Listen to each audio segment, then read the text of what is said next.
good morning. Motor Banky, yung naghanap ng the move. Kasi tayo sa may bandang Pitwason. So, nag-check tayo ng RA. Ang isa nito, ball race. Ball race. Ayan. Kasi medyo nag-i-stop yung sa steering. Tapos, tanongin natin si Sir kung ano ba yung una nag-experience kay Sir Mark. Sir Mark, ano po yung nag-experience sa kanya? Ano pre, lagi namamatay habang umaandar. Gitna ng highway. So, delikado kapag hataw-hataw, tapos may pepreno ka, namamatayan. Bumababa yung ano. Ilang mekaniko na tumingin dyan, di maano talaga. Okay na. Testingin ka ulit bukas kung mamamatay. Balitaan kita dyan. Ano po sir, yung approach naman natin, injector sir, simula ka sa injector? Saka yung tawag dito yung mga wirings Tapos ang diagnose ay nasira doon yung injector? Injector. Yun ang nakabili na ako.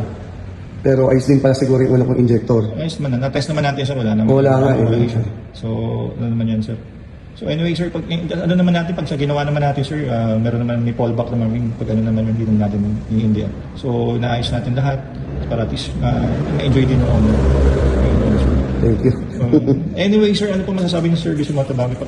Grabe pre, nabot na kami ng madaling araw, una na. Start kami alas 2. Actually, 1:30 ata yung kumpisa no? Oo sir. Tapos pero salamat. Sulit. Pero ano naman sa atin sir, kung hanggat kaya, maano natin, at least yung mga problema at least transparent tayo.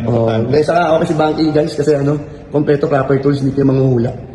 Kompleto. Ang hirap kasi kahit sa madalin yung iba, walang tools kahit pan-diagnose, ang hirap Hulaan mo Pabili. Oo ako pa naman, ugali ko, pag sinabi, bibili ako kahit hindi ako pinapabili. Oo, kasi pang-backup iniisip ko mapapagastos ka.